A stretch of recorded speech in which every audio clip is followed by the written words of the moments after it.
And so, my dear ones, welcome into the sanctuary and welcome into this thing we call a new year and a new opportunity and a new beginning. And I know that each and every one of us is catching the consciousness of that energy. It's dynamic, it's powerful, it is enticing, it is inviting, it is magnetic, it is all that calls us forth to be the best that we can be. And we, in our wonderful international community, are invited every January to revisit this thing called Science of Mind and Spirit and to look at it in a new light and in a new way, and to appreciate it more and more for what indeed it is. It is not only a theory, it is not only a philosophy, it is not only a teaching, it is much more than that. And it certainly isn't anything new.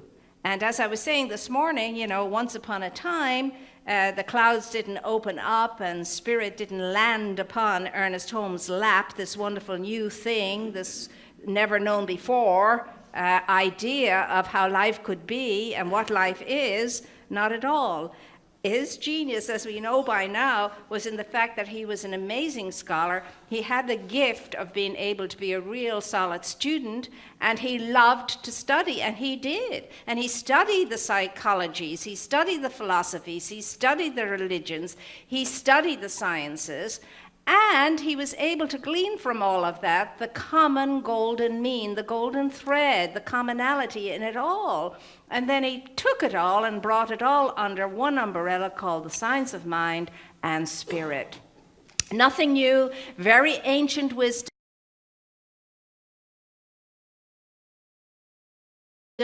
Very, very, very, very much that which has always been known by those who were able to comprehend, perceive, and see. And that's what we get to do very much more consciously in the month of January. So the science of mind and spirit, what is it? Well, according to Ernest Holmes, on page 26, I think, in the beginning of the textbook, which have as the first 4 chapters, the thing itself, the way it works, what it does, and how to use it. And in those 4 chapters, and they're short chapters, you have the summation of what Science of Mind is all about. And so he says that it is first cause. That's his first way of describing it, and he describes it in many ways. First cause, that which is in and of itself self-sufficient, always was, always will be. That which is eternal, never had a beginning, will never have an end. It is first cause, and out of first cause, the first cause, everything else flows. It is the power at the back of everything that is in creation. That's what Science of Mind and Spirit is. It is spirit and it is mind. And the spirit indicates a powerful energy that is the great unmoved mover, as it is described, and the mind indicates the law that moves upon mind, that moves upon spirit, that spirit moves upon, rather, and the interaction between the two creates everything that is. So there is spirit, and there's spirit's own law. Spirit is the essence of all that is, the wholeness, the completeness, the fullness of everything. And the way it works is through the law of mind. How does it work? It works through consciousness. Why? Because it is consciousness. It is infinite consciousness. And infinite consciousness is a power, a force, an energy, and an action. That's what it is. And Ernest Holmes points out over and over again that consciousness is that which is responsible for everything, out of which everything flows. Consciousness rules everything. Infinite consciousness creates. It creates what itself reflects upon, what itself knows, what it is self-aware of. That's what it creates. Not like you and I sitting down and thinking, well, what do I think?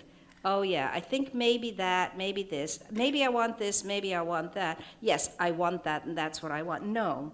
It's an instant thing. It's an energy that percolates up into something instantly without human words. We're used to human words, or without human thoughts. It's an instant thing.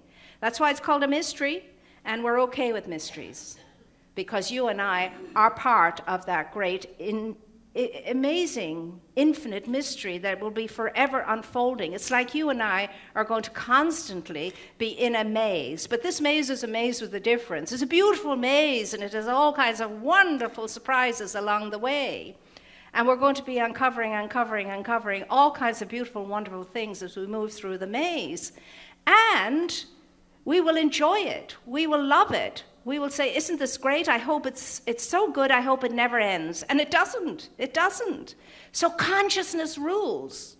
And the beauty of it is that through consciousness, you and I can experience whatever good we choose to experience. Why? Because if consciousness is that out of which everything flows through a movement of energy upon it, which is thought, then you and I have to know for once and for all that my thought rules my world.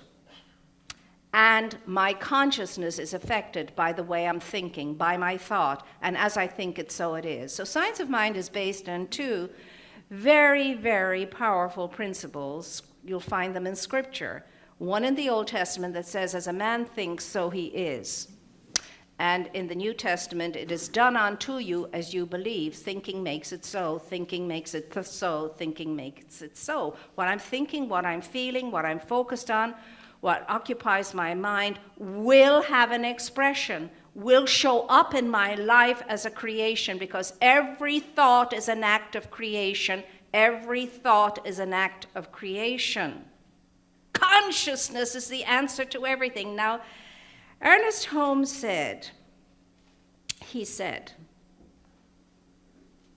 infinite intelligence is the power out of which everything is manifested. Infinite intelligence is infinite consciousness.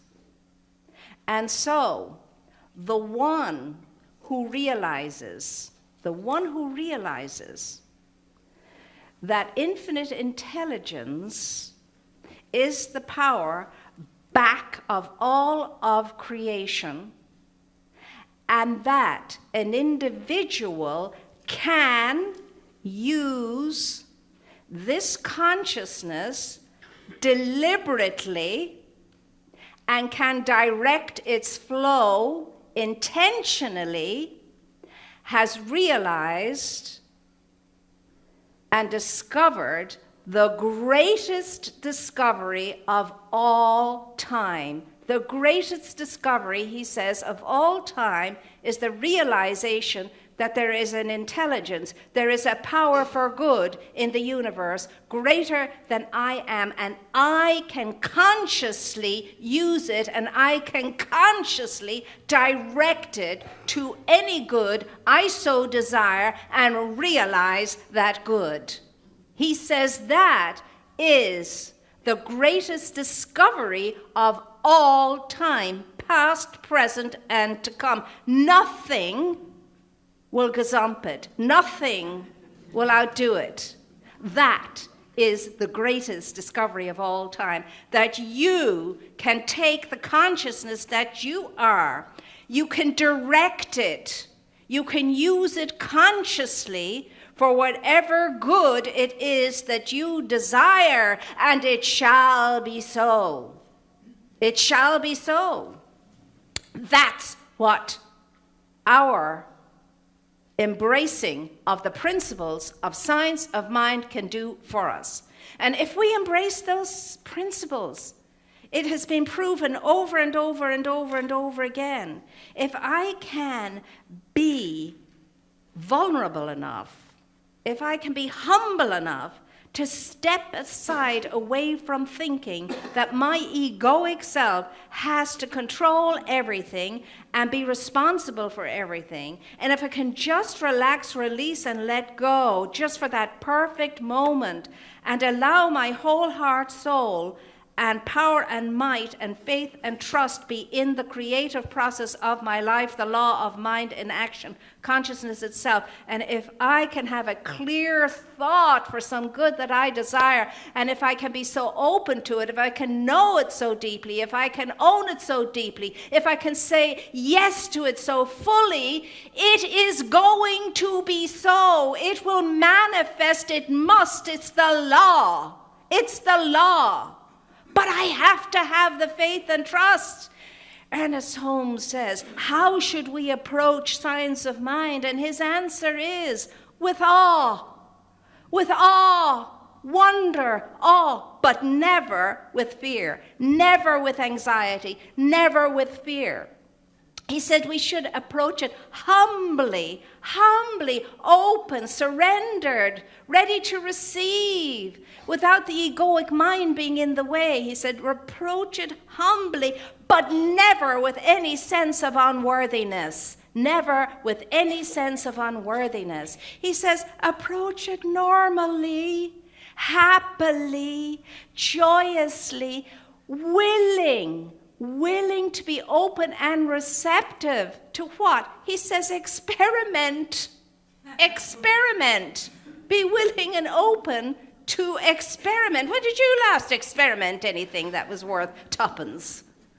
When did I? Willingly. And then he says, then he said, you'll be amazed at the good that will result from this. Because why? Keeps being reminded all the time through all kinds of ways. I of myself, I'm doing nothing. You get it? I get it. Bupkis? Nothing. Get out of the way. Let the power, let the presence, let the spirit, let the force, let the activity of spirit in mind and action do the work and stop impeding it and interfering with it through the fear, the anxiety, the lack of trust, and all the naysaying that we listen to from the outside world. If it's going to be, what's the rest of that? It's up to me. Say it like you mean it. It's up to me. Again. It's up to me. Who's it up to? Me. Yeah. Remember, no Savior's coming. No great big wig is going to fly in or come in whatever way they come in from out there anywhere and say, I've got the secret. I've got the magic. I'm going to give it to you. Trust me, I'll give it to you. But before I give it to you, you've got to blah, blah, blah, blah, blah, blah, blah. Out of Dodge immediately when that happens. You've nothing to do. You have just to be. You have nothing to do for this to be a blessing showing up in your life over and over and over again. All you have to be is what you are created as.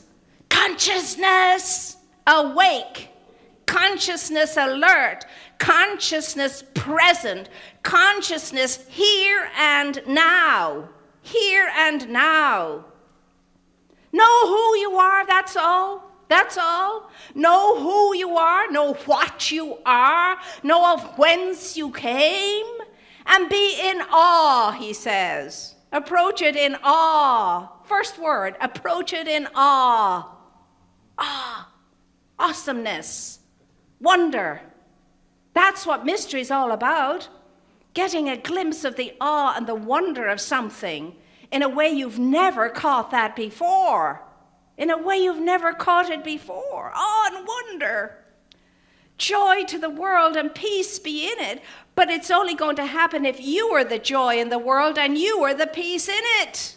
That's what we're going to know this afternoon when we all show up to celebrate the great birthday of Martin Luther King. Who's going to keep the dream alive if not you? But you're not even going to have the dream if you don't go to the top of the mountain where he went. You can get to the top of the mountain through the application of the principles of the science of mind and spirit.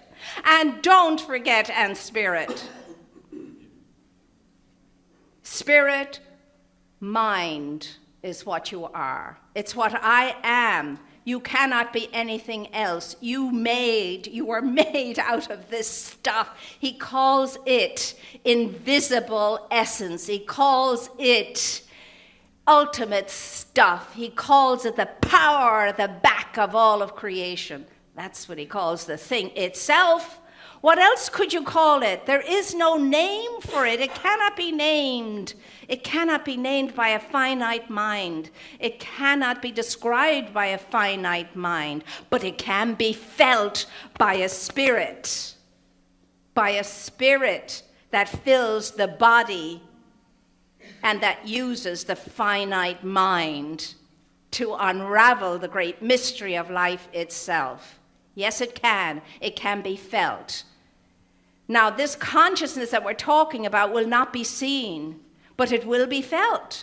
I can't see the principle of math. I can't see it, but I know it through its results, the results of using its principles, its directives. I know it by that. Same with electricity. I don't know, I can't see it, but I can see it through its effect and its result. And yes, people say, as Ernest Holmes says, that, the science of mind and spirit may sound rather, or metaphysics may sound rather kind of, ethereal and incomprehensible at times and intangible at times and so on. He says that may be so, but he says, not the results of it when it's applied. That's very, very visible. The result is visible and is understandable, and you can see it, and you can sense it, and you can feel it. The results.